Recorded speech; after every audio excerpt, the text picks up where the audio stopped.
Kembali Anda akan mengikuti Talkshow interaktif di SAS FM.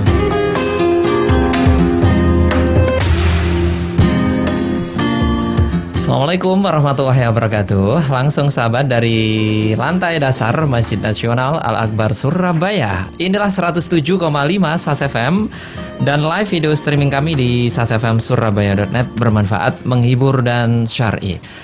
Sahabat, kalau dulu memang radio itu hanya bisa didengar ya, tapi sekarang kayaknya sudah tidak zamannya lagi dan saatnya radio untuk bisa dilihat atau ditonton. Kalau Anda pakai komputer atau pakai laptop, langsung aja sasfmsurabaya.net, langsung klik aja, nanti sudah bisa melihat suasana di Studio 1. Tapi kalau Anda melalui smartphone, tambahkan M sahabat ya, jadi m.sasfmsurabaya.net.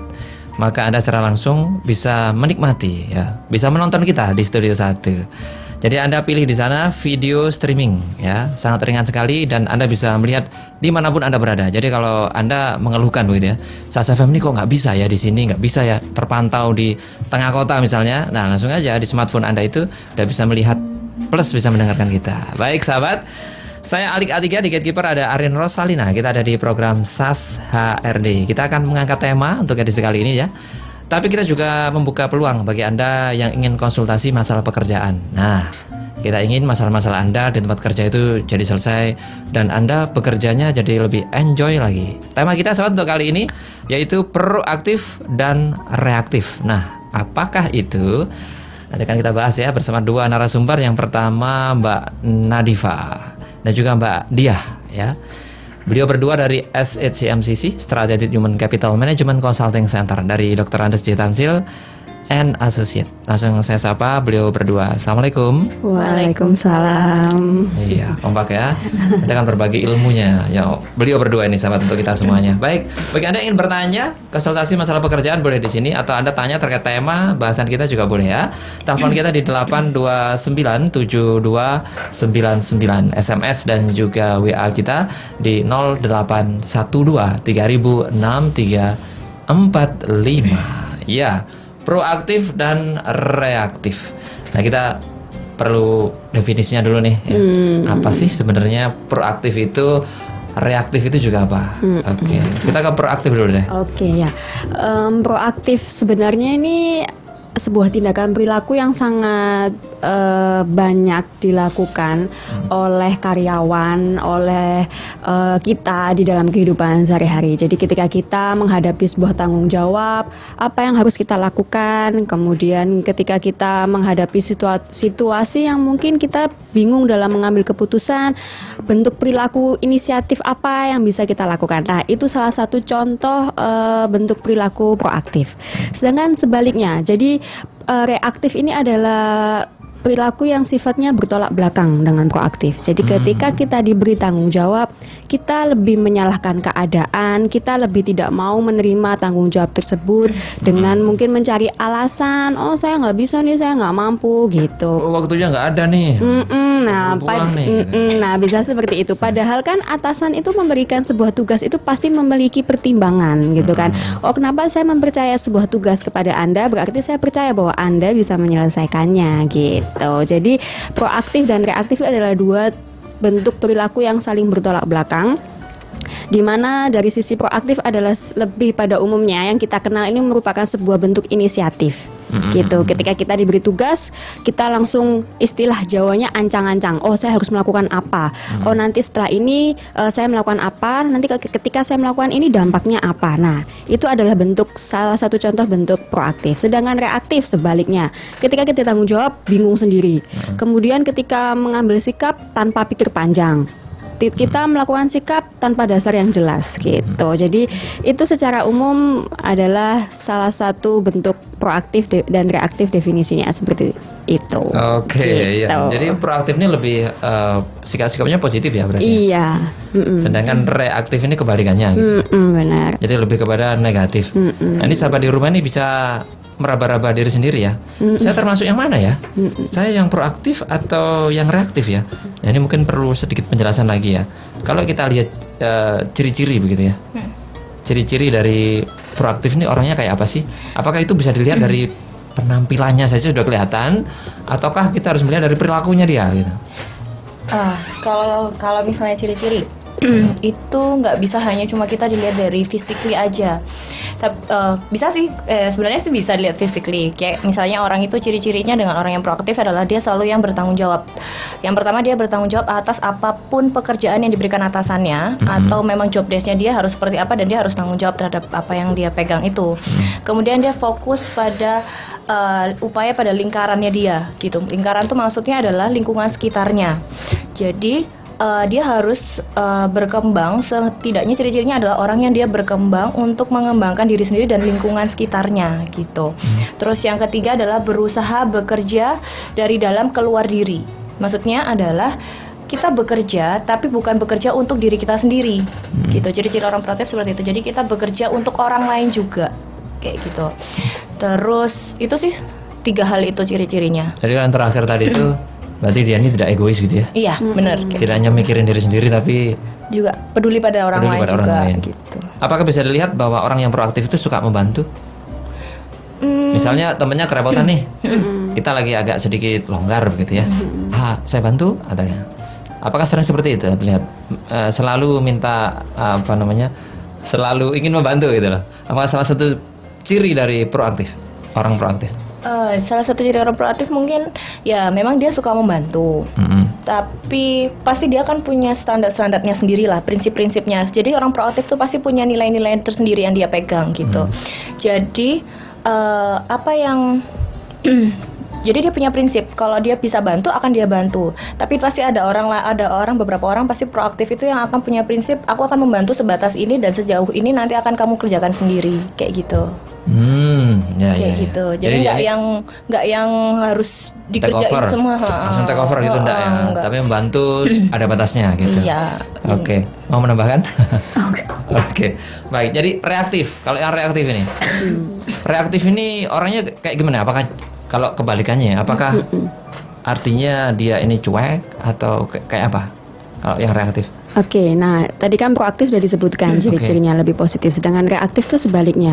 Memang secara physically mungkin kita bisa lihat, tapi tidak bisa kita langsung over judgment gitu ya. Mungkin dari ketika dikasih tanggung jawab, bentuk perilaku body language-nya malas-malesan seperti itu bisa jadi salah satu bentuk yang terlihat, tapi kita tidak bisa meng-over judgment itu. Cuma kita bisa langsung melihat dari perilakunya gitu.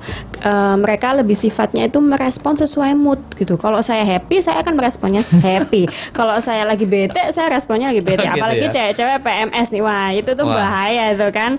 Nah jadi tuh harus berhati-hati di situ, kita meresponnya sesuai dengan mood kita. Gitu. Itu yang reaktif. Kemudian suka menyalahkan keadaan. Dia memiliki tanggung jawab, job desk, ABCD. Tapi ketika dia melakukan kesalahan, dia tidak mengambil tindakan dengan refleksi diri. Dia lebih ke, ya itu salahnya dia lah, dia nggak kayak gitu. Lah itu salahnya itulah, nggak kayak gitu. Padahal itu jelas itu salah dia. Nah itu salah satu bentuk ciri-ciri dia orangnya reaktif. Kemudian mudah banget dipengaruhi oleh lingkungan sosial. Mungkin ya itu tadi berhubungan juga dengan mood gitu. Jadi dia ketika lingkungan sosial itu mungkin kurang kondusif, dia keikut gitu, sehingga mengambil sikapnya pun menjadi kurang tepat dengan kondisi yang ada gitu.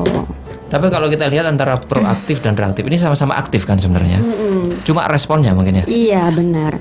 Kalau yang proaktif tadi itu responnya lebih positif gitu. Kalau reaktif bisa dibilang negatif, iya bisa, tetapi ya memang dampaknya kan tidak hanya ke dirinya sendiri juga, tapi lebih ke lingkungan, ke organisasi, ke tempat dia bekerja gitu. Oke, baik. Jadi orangnya moody ya kalau yang reaktif ini. Bisa dibilang gitu juga sih. Karena kan tadi ciri-cirinya kan dia tergantung mood nih. Berarti kan dia ya bisa dibilang juga dia moody gitu. Jadi harus berhati-hati lah dengan teman-teman atau rekan-rekan atau bawahan atau atasan yang dengan sifat seperti itu. Jadi ini sama-sama tidak diem ya sebenarnya, proaktif sama reaktif ini? Enggak, sama-sama aktif kan? Sama-sama aktif. Cuma responnya tadi yang positif. Nah, kalau Arin termasuk yang mana ini? Aktif, aktif lah ya.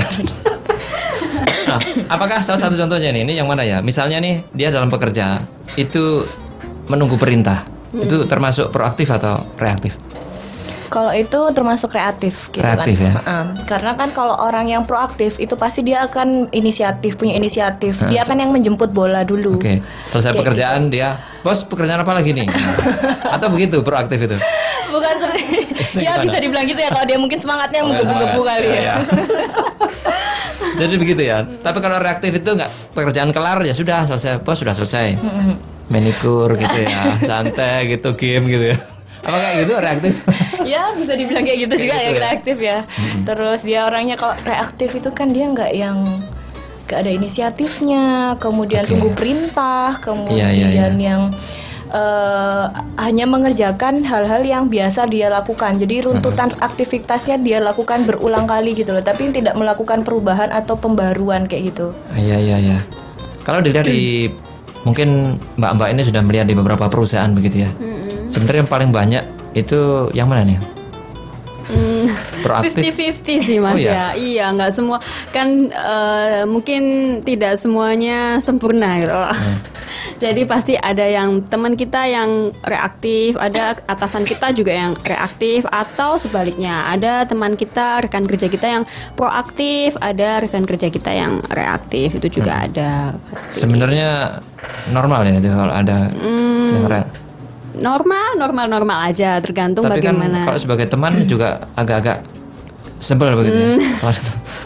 Mungkin gini, mungkin karena saling melengkapi ya. Jadi kalau misalnya ada teman yang reaktif, yang proaktif ini yang harus memaklumi, oh ya sudah dia memang orangnya seperti itu. Nah, Loh, mungkin kembali jadi lagi gitu ya? sih itu. Iya, atau Jadi- enggak kita bisa mengingatkan. Oke, itu kalau gitu. sebagai teman ya. Kalau sebagai teman oke lah menyadari begitu. Kalau sebagai atasan kan agak-agak gimana gitu ya kalau Iya. punya bawaan kayak gitu. Nah, harusnya bagaimana lah bersikap ya? Anda mungkin sebagai HRD atau Anda sebagai manajer, Anda sebagai kepala divisi begitu ya, menghadapi anak buah yang proaktif tentu senang sekali gitu ya. Tapi bagaimana jika menghadapi anak buah yang reaktif? Nanti yang kita bahas ya di sesi berikutnya. Baik sahabat, di sini kita masih membahas terkait proaktif dan juga reaktif. Dari beberapa ciri-ciri yang disampaikan oleh dua narasumber tadi, Anda meraba-raba diri. Oh, saya yang mana ya? Kayaknya saya bukan proaktif, saya juga bukan reaktif. Lalu apa? Adakah sebutannya? Saya tengah-tengah deh mas kayaknya mas. Ya kadang-kadang saya tuh reaktif, kadang-kadang saya tuh proaktif kayak gitu. Ya Iya, bisa. Bisa jadi gitu ya. Bisa jadi. Jangan-jangan banyakan yang itu daripada banyak yang proaktif ya. Baik. Kita akan jeda sebentar ya, nanti kita bahas. Anda silakan bertanya-tanya di sini bersama dua narasumber kita, dan pertanyaan Anda sampaikan di telepon 8297299, SMS dan juga WA kita di 0812306345. Anda boleh bertanya terkait tema maupun juga boleh bertanya terkait masalah di pekerjaan Anda. Insya Allah nanti akan kita pecahkan untuk Anda semuanya. Baik sahabat, kami akan kembali setelah yang berikut ini.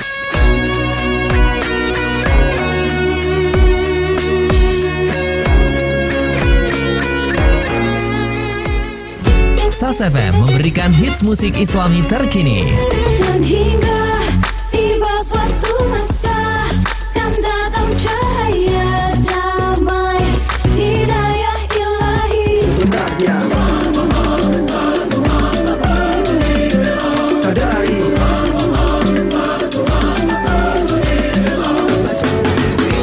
hidup hanya sekali, jangan kau siakan. Selalu jadi berarti hidup hanya sekali. Update lagu Islami terkini, Maha Rindu, Tuhan tak perlu dibela, dan hidup hanya sekali di Sas FM. Apa sajakah kiat-kiat bisnis Islami? Sinergi harus perlu, terus pandai bersyukur dan berucap terima kasih.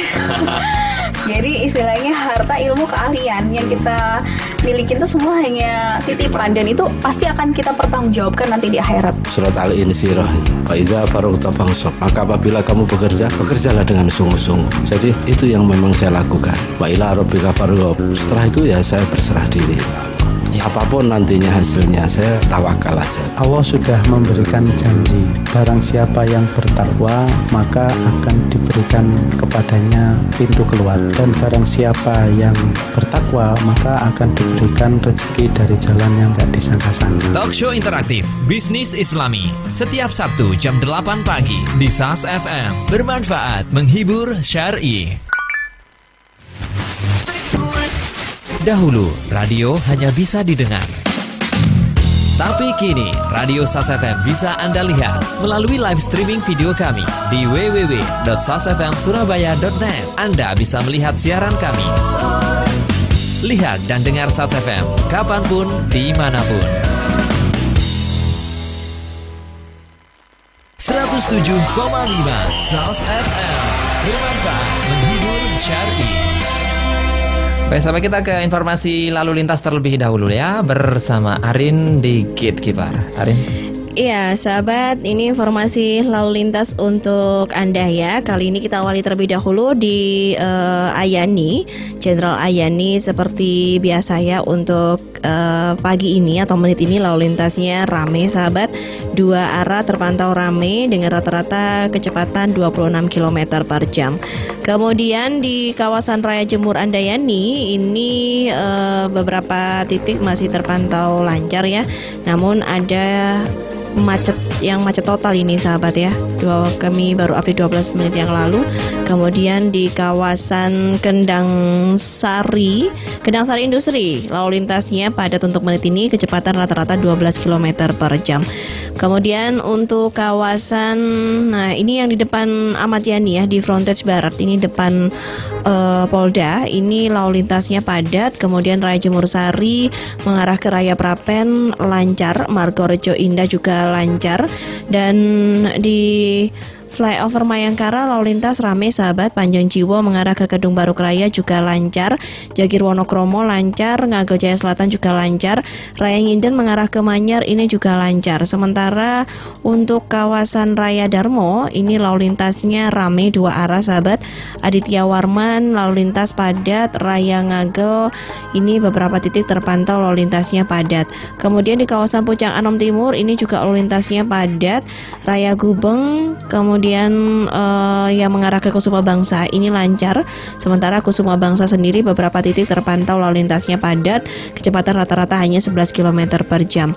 Genteng Kali, sahabat, lalu lintas padat ya. Kemudian di kawasan Raya Arjuna ini ya, ini juga lalu lintasnya padat. Kapas Kerampung depan Kapas Kerampung Plaza ini lalu lintasnya rame. Kalianyar ke arah Jagalan, Pasar Besar hingga Tembaan lancar. Kenjeran juga hari ini lalu lintas lancar ya, hingga mengarah ke 2 arah. Kenjeran 2 arah lancar mengarah ke Kapasan, Kembang Jepun dan Raja Wali juga lancar. RTMC Polda Jatim ini untuk luar kota ya, Simpang 3 Kejapanan rame lancar. Sementara dari Dinas Perhubungan Surabaya untuk pantauan kawasan Darmo Pandigiling ini ada kegiatan kerja bakti dan lalu lintasnya rame lancar. Kembali ke Alik, monggo. Iya. Tembaan tadi ya, Tembaan apa lancar. Tembaan ya? Tembaan. Oh, tembaan apa tembaan? Masa ya? Tembaan. Kan saya suka main tembak-tembakan. Tembaan lancar ya tadi ya. Oke, lancar. Oke, baik. Terima kasih Arin ya informasi lalu lintasnya. Dan kita lanjut di Sasa RD.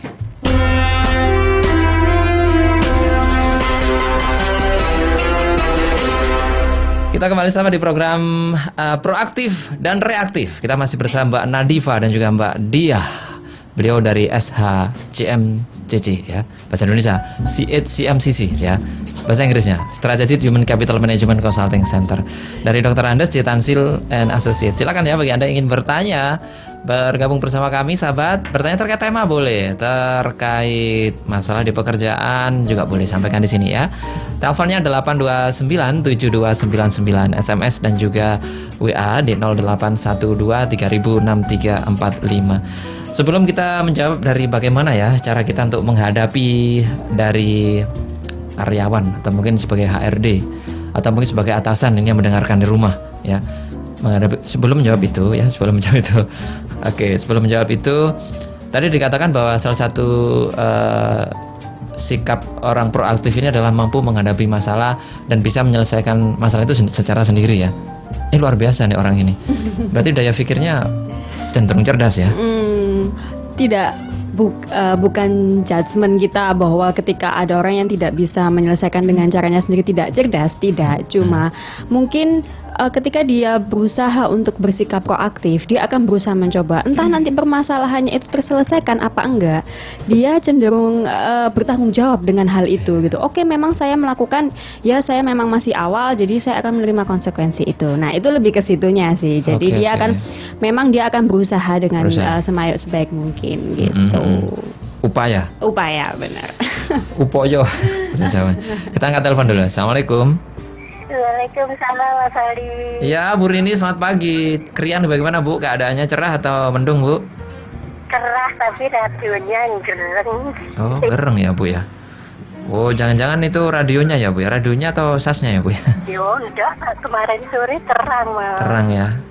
Kenapa ya, Bu ya? Pecah, kecampuran sama radio lain-lain. Nah, itu dia, Bu. Radio apa itu, Bu? Dangdut atau Jamu suaranya. Oh, jodolan jamu radio sebelah. Oke, Bu. Silakan, Bu. Ini mengenai proaktif dan reaktif. Saya panggil Jin ya, sepertinya kok ABG gitu loh, Mas. Oh, gitu ya. Suaranya. Masih muda tepatnya, Bu. Jangan bilang ABG. Masih muda. Assalamualaikum, Jin. Waalaikumsalam. Kalau saya Jin ini sharing ya, tapi nanti juga nanya. Iya. Begini. Kalau tingkatannya itu pemula atau pegawai baru, karyawan baru, itu ibaratnya golongan orang-orang awam, imam golongan awam. Jadi dia itu hanya mendengarkan, terus juga kalau diperintah baru jalanin, inisiatifnya nggak dikeluarin, nggak berani. Terus kalau golongan yang sudah senior, Mas, karyawan senior itu ibarat imamnya ulama. Jadi dia itu sudah hafal dengan penetapan hukum. Dia mendengar, berbicara, memberi solusi. Jadi juga menyetujui dari lawan bicaranya. Itu kalau yang karyawan senior. Kalau yang itu termasuk proaktif, mungkin nanti saya tanyakan itu. Terus kalau yang bos ya, yang CEO-nya, ownernya, itu ibarat imam golongan arifin. Apa itu, Bu? Jadi dia itu ibarat ke sebuah mall atau sebuah pasar yang besar, dia hafal benar apa yang ada di sana, harganya berapa, kira-kira bisa membandingkan kualitas internasional. Yang ini makanya murah karena perbandingannya sini. Dan akalnya itu, Mas, ada pertanyaan satu, dia bisa menjangkau A sampai Z.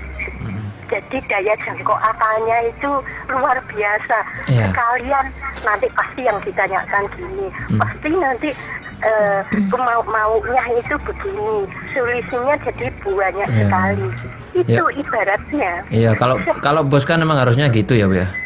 Nah, karena apa? Sudah expert, benar-benar. Di atas ahli itu apa ya, Mas?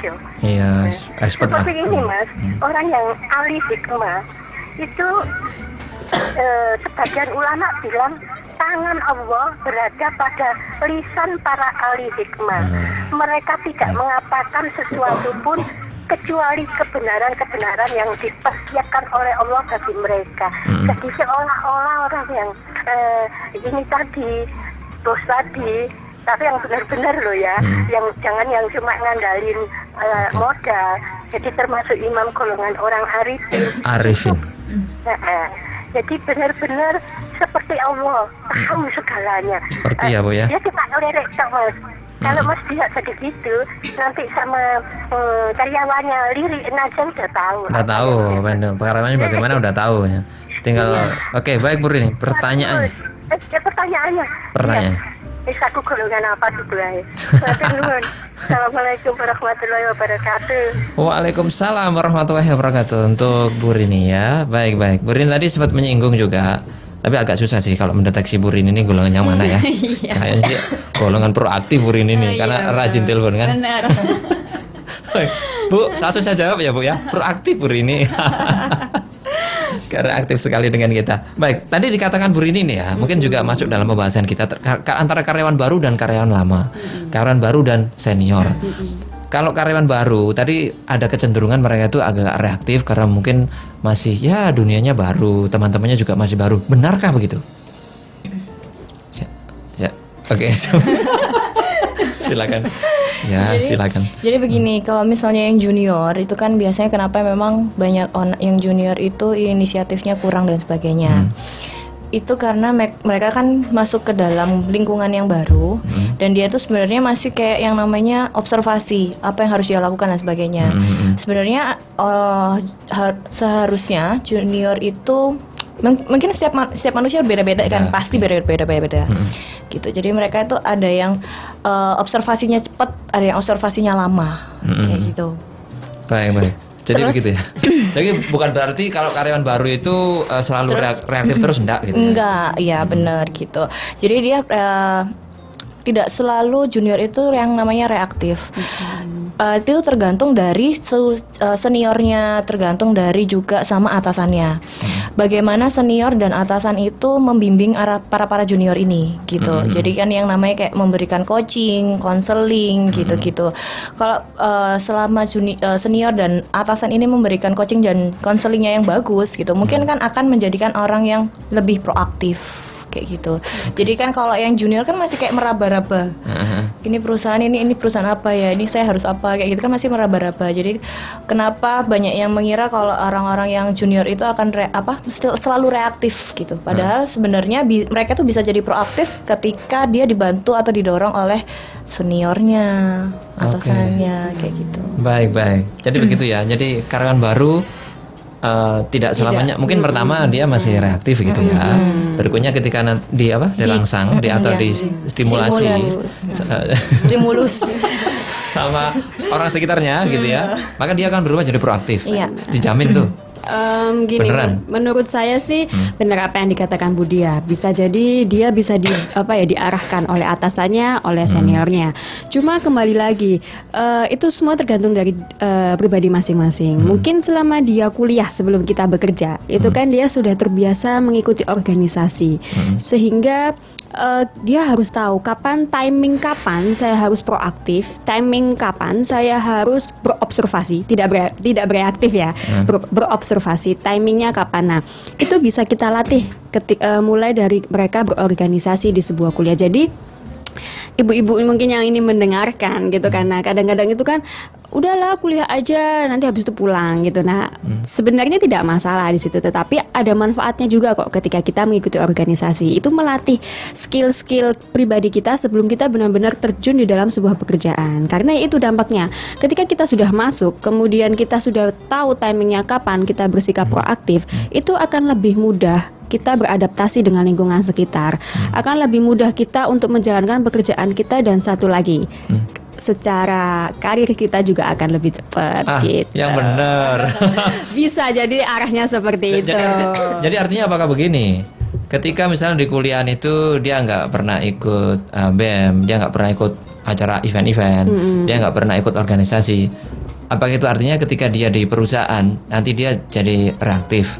Atau dia jadi tidak aktif yang positif atau proaktif? Tidak selalu juga gitu. Cuman ketika kita mengikuti organisasi itu akan membantu kita lebih mengasah gitu. Tapi ketika kita hanya kuliah pulang, istilahnya kan kupu-kupu nih, kuliah pulang gitu. Baru tahu saya istilah itu. Itu ya, itu istilah waktu saya kuliah. Jangan kupu-kupu dong, kuliah pulang gitu. Nah, itu kita mungkin memiliki skill-skill tersebut, tetapi tidak terasah dengan baik. Kayak pisau itu kan kalau sudah terasah dengan baik itu kan memotong daging kan gampang gitu. Tapi kalau nggak diasah kan alot. Gitu. Jadi sebenarnya semua orang tuh punya peluang punya peluang sekali. Jadi itu bukan bawaan lahir atau terkait karakter enggak ya? Bukan sih. Kalau menurut saya sih bukan. Sebenarnya semua orang tuh bisa menjadi proaktif gitu. Pasti bisa. Bagaimana cara kita untuk menjadi lebih proaktif, itu aja sih. Gitu. Cara kita atau cara orang sekitar menstimulus itu? cara kita dan orang-orang di Ya, sekitar. oke, baik. Tapi lebih banyaknya di kitanya gitu. Kitanya yang harus berubah gitu Iya. ya. Oke. Jadi ada kecenderungan nih sahabat dan juga para orang tua di rumah ya, kalau punya anaknya yang masih mahasiswa ya ataupun SMA begitu ya. Udah kalau ada event acara udah ikut aja gitu ya. Kalau organisasi apa ikut aja gitu. Ya ada batasan lah, tapi abis gitu dia 1 minggu nggak pernah pulang kan ya. Kita kok sebagai yang memberikan masukan ini yang bener aja gitu kan. Oke. Enggak, tetap ada batasan. Ada batasan, tapi alangkah baiknya juga mengikuti ya. Benar. Acara-acara seperti itu. Ya. Oke. Itu salah satu caranya ya. Ini sudut pandangnya orang tua nih. Kalau dalam diri sendiri, nah ini tips yang harus kita dengarkan nanti ya. Bagaimana agar kita bisa menjadi orang yang proaktif. Tapi sebelum itu ya, tapi sebelum itu terkait karyawan lama. Karyawan lama itu atau mungkin yang senior ya. Tadi karyawan baru udah nih. Karyawan baru bukan berarti kalau dia reaktif itu bukan berarti dia memang reaktif terus enggak gitu ya. Tapi batasnya dia kelihatan bener aslinya itu berapa bulan sih? Apa berapa periode sih karyawan itu? Dari baru sampai anak ini ternyata nggak bisa berubah nih misalnya. Itu ukurannya berapa kalau di manajemen? Kalau sepengetahuan saya kan biasanya orang-orang itu akan melakukan yang namanya training 3 bulan. 3 bulan di awal itu di mana para senior, para atasan memberikan yang namanya dorongan. Jadi memberitahu semua tentang kantor, bagaimana cara kinerja dan lain sebagainya. 3 bulan 3 ya? bulan biasanya kita kasih tahu, dan biasanya setelah 3 bulan mereka akan bisa lebih mandiri sendiri. Tapi kan akan bertahap, pelan-pelan terus kemudian akan menjadi lebih proaktif lagi gitu. Oke. Jadi 3 bulan hitungannya ya. Misalnya nih ada karyawan yang karena saya ini udah 3 bulan udah dikasih wawasan, udah dikasih di coaching sudah 3 bulan sudah, tapi ya tetap ayo. Berarti dia nggak bisa proaktif kan? Kita biasanya ini memang 3 bulan itu memang trial awal gitu, trimester pertama lah istilahnya. Trimester pertama bagi atasan untuk berusaha mengenal si anak ini gimana orangnya gitu. Nah biasanya di beberapa perusahaan dia akan ketika 3 bulan dan dinilai itu masih kurang menunjukkan sikap proaktif, biasanya akan diberi kesempatan lagi 3 bulan lagi.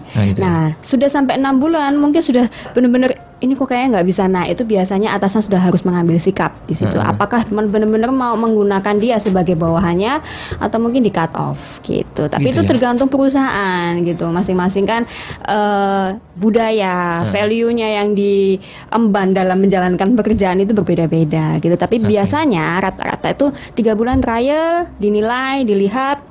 Si personnya ini juga diberi kesempatan untuk belajar, kemudian dirasa masih kurang, oke kita coba lagi trial semester kedua gitu 3 bulan.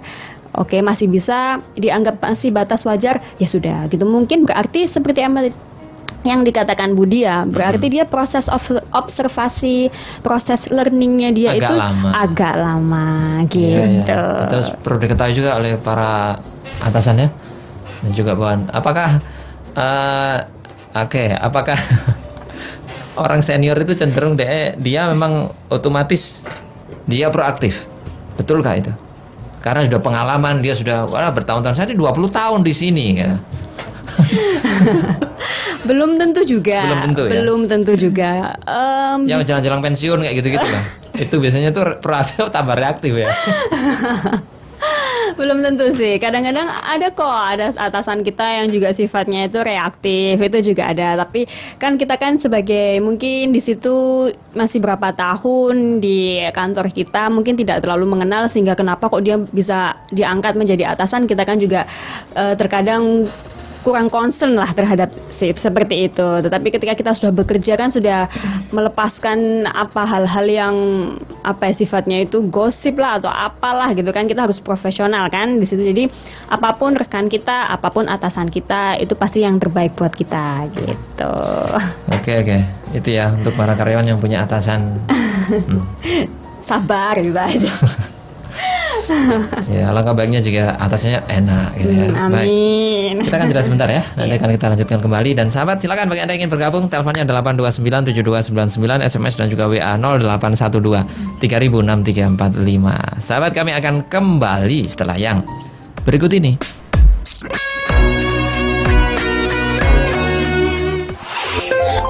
Catatan informasi. Dari Surabaya, sahabat, Polres Tanjung Perak siagakan ratusan personil. Kepolisian Resort atau Polres Pelabuhan Tanjung Perak Surabaya menyiagakan menyiagakan 275 personil untuk operasi Lilin Semeru 2016 demi memberi rasa aman menyambut perayaan Natal 2016 dan Tahun Baru 2017. Kapolres Pelabuhan Tanjung Perak AKBP Takdir Matanete memaparkan sebanyak 275 personil yang disiapkan untuk operasi Lilin Semeru 2016 di wilayah Pelabuhan Tanjung Perak tersebut terdiri dari satuan K9, satuan lalu lintas, intelijen, serta petugas mobiling yang bisa bergerak di setiap kondisi. Menurut Takdir, jumlah personil pengamanan tersebut telah disesuaikan dengan cakupan wilayah hukum Polres Pelabuhan Tanjung Perak yang membawahi 6 kecamatan di Surabaya. Pihaknya telah menempatkan pos pelayanan dan posko pengamanan di 6 kecamatan tersebut.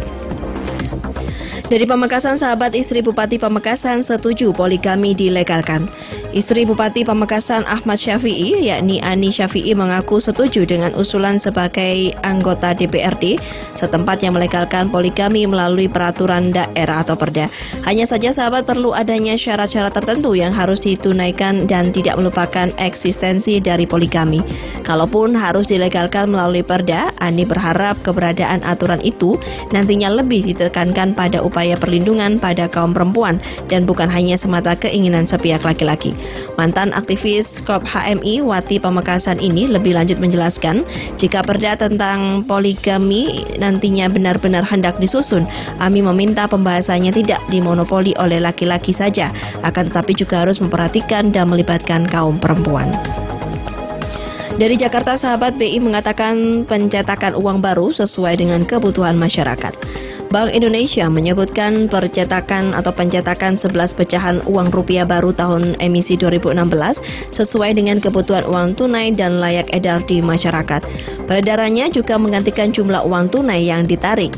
Dengan begitu, sahabat, pencetakan rupiah tidak menambah jumlah uang yang beredar di masyarakat sehingga tetap terjaga sesuai dengan kebutuhan. Direktur Eksekutif Departemen Komunikasi BI Tirta Segara mengatakan, BI harus memastikan kebutuhan uang tunai setiap waktu dapat tersedia dalam jumlah yang cukup, jenis pecahan yang sesuai, tepat waktu, dan dalam kondisi layak edar. Jika ada pencetakan uang rupiah termasuk uang rupiah baru tahun emisi 2016, hal itu untuk menggantikan uang tidak layak edar yang akan ditarik dari masyarakat. Demikian catatan informasi kami ambil dari Antara. 107,5 SAS FM, bermanfaat, menghibur, syar'i. Baik, sampai kita kembali di program SAS HRD. Tema kita proaktif, reaktif. Ya, Anda termasuk yang mana? Tadi kalau dari ciri-cirinya tentu, aduh, saya ini kayaknya masih reaktif ya, Mas ya. Bagaimana ya Mas caranya? Nah, habis ini kita bahas bersama dua narasumber, Mbak Nadifa dan juga Mbak Dia. Beliau dari SHCMCC Strategic Human Capital Management Consulting Center dari Dr. Andes J. Tansil and Associate. Ada yang bergabung 8297299 SMS dan juga WA kita di 0812306345. Ini caranya nih, kita tunggu-tunggu nih ya. Caranya, iya Mas, kayaknya saya ini masih reaktif ya. Saya tuh selalu merespon bos itu kalau ngasih pekerjaan, berarti saya tuh selalu negatif thinking. Ah bos, saya enaknya ini udah mau pulang baru kasih tugas. Kadang-kadang kayak gitu ya. Kadang-kadang kan kayak gitu ya. Nah bosnya tuh pengen cepet-cepet terus, padahal ini udah punya janji nih jam 4. Kayak gitu. Nah, kalau misalnya banyak sahabat yang di luar sana atau sebagian sahabat itu masih, aduh kayaknya saya masih reaktif deh. Bagaimana nih cara merubah agar kita ini dari dalam diri kita dulu ini ya, sebelum ke lingkungan nih. Bagaimana agar bisa proaktif? Nah, yang pertama kita akan bangunkan dulu. Jadi teman-teman, rekan-rekan yang merasa dirinya reaktif, ayo kita bangunkan keyakinan dalam diri kita, bangun percaya diri kita bahwa kita ini mampu, kita bisa.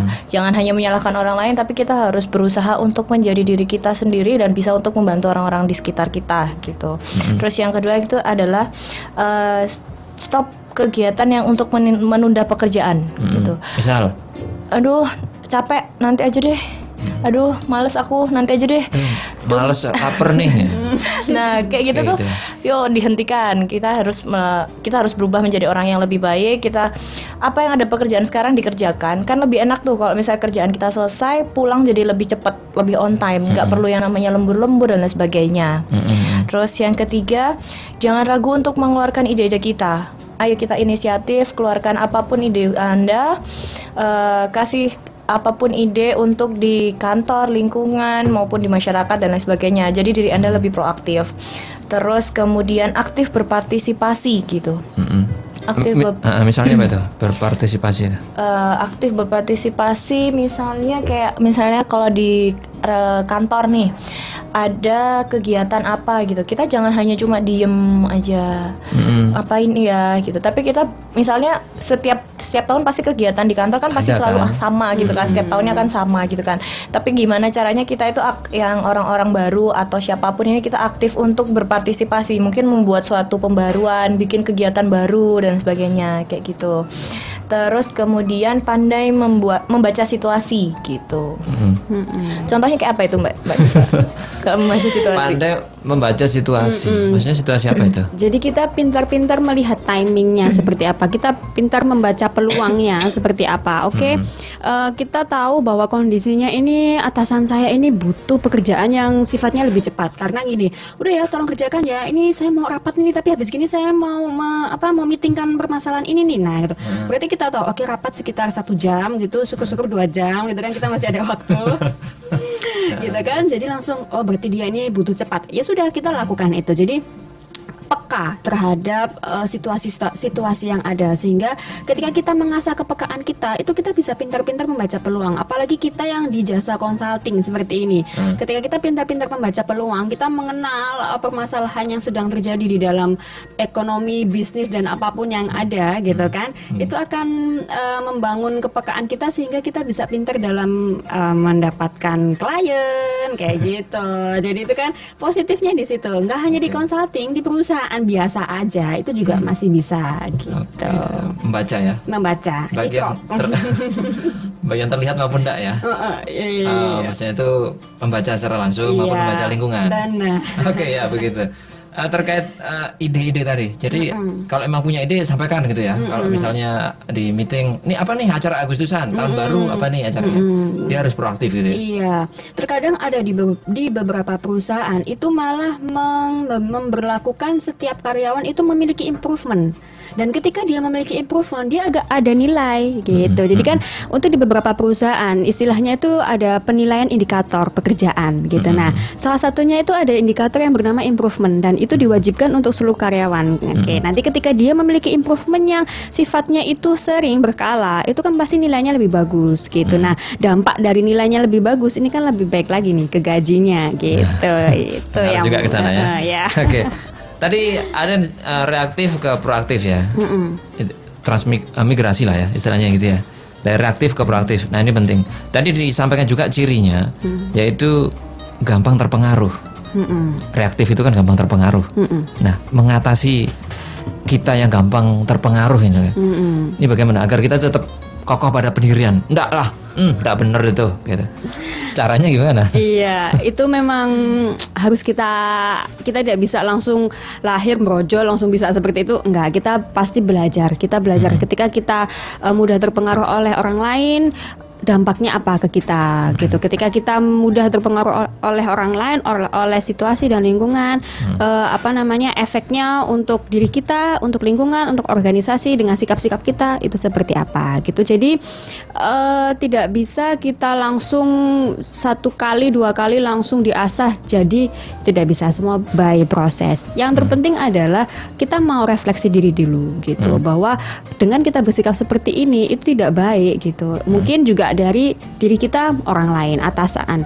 Kamu tuh mudi loh, jangan kayak gitu. Ini loh dampaknya. Ini lihat nih, data-datamu nih nggak detail nih, nggak lengkap nih. Nah itu kan juga bisa dari arahan atasan gitu. Tidak ada kedua belah pihak yang saling mempengaruhi satu sama lain gitu. Oke.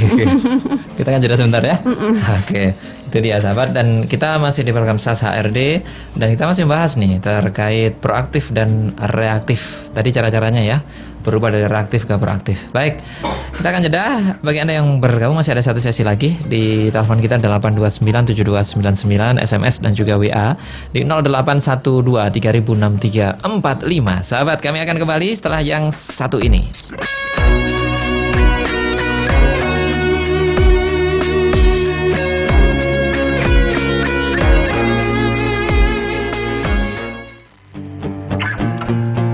DPR RI ikut serta berupaya agar masyarakat punya rumah. Saya hanya ingin mengingatkan lagi bahwa DPR dan pemerintah memang sudah coba untuk mencari-cari peluang skema yang kira-kira bisa membuat tujuan konstitusi yang mengamanahkan agar negara ini bisa merumahkan warganya dengan layak, itu bisa terjadi.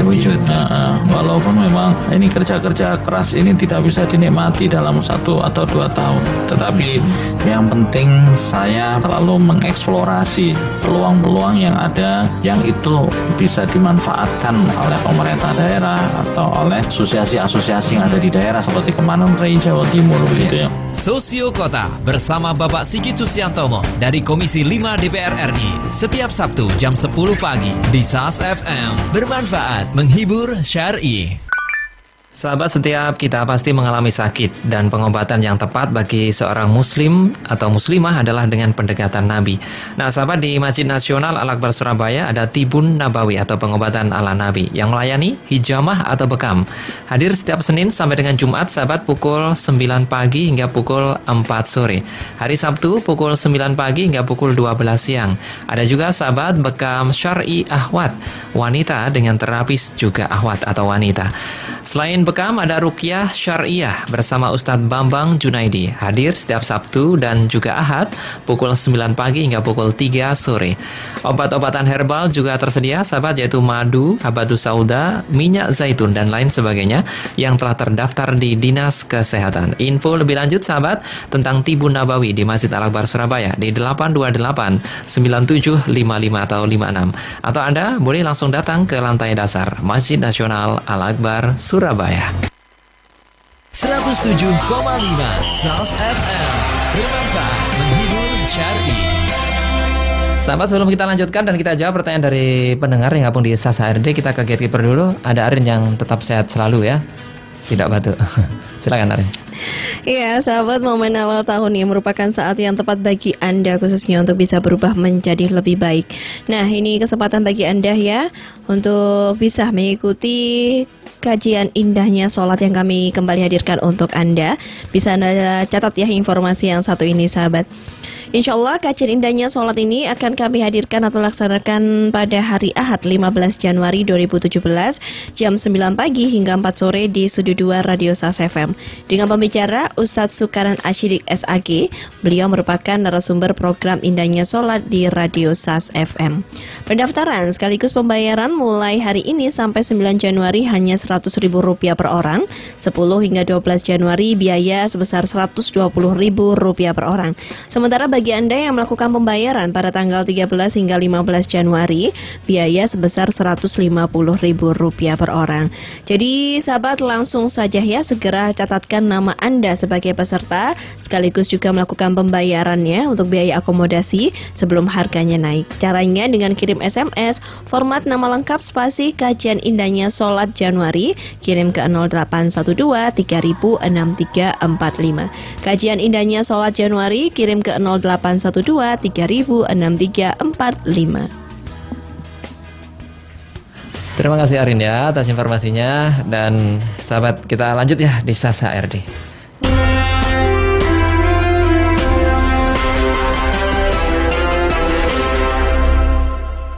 Sahabat SAS HRD, sesi terakhir ya. Saya langsung jawab pertanyaan, dan 2 pertanyaan ya dari pendengar. Yang pertama dari Pak Rofik ya, Mas Rofik ya, ini mudah, Mas Rofik. Assalamualaikum Mbak. Waalaikumsalam warahmatullahi wabarakatuh. Ya Pak Rofik, gimana caranya mengetahui pekerja cerdas sebelum direkrut? Oh, rekrutmen nih. Gimana pekerja cerdas? Bagaimana tahu bahwa wah ini kayaknya karena cerdas nih pas perekrut? Tahunya dari mana tuh? Untuk tahu. Pertama kan kita akan melakukan yang namanya psikotes, kemudian wawancara dan sebagainya.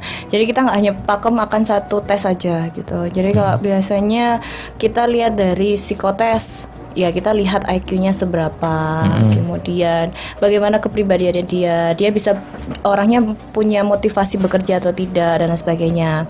Kemudian dari wawancara kita juga bisa melihat apakah dia memang orangnya yang kan dari sana kan kita bisa melihat tuh apakah selama dia misalnya orang baru, dia karyawan baru yang belum pernah bekerja, pasti kan dia akan melihat dia ikut organisasi ini didampingi dengan kuliah. Apakah dia selama melakukan kedua kegiatan itu apakah bisa membagi waktunya, bagaimana dan sebagainya. Itu kan terus kemudian apa yang dia lakukan dalam kegiatannya atau organisasinya. Dari situ kan kita bisa lihat apakah dia aktif atau enggak. Anak ini itu cocok enggak untuk di perusahaan ini, kayak gitu-gitu. Bagus enggak? Tapi tadi dikatakan aktif tidak ya anak ini, bisa dilihat dari dia saat kuliah ya, banyak event, banyak organisasi yang diikuti. Tapi aktif kan ada dua, yang re dan juga yang pro. Nah, untuk tahu bahwa dia pro itu di psikotes apakah juga tertera bisa? Kalau aktif yang di psikotes itu ya keluar, tapi akan lebih keluar di wawancaranya.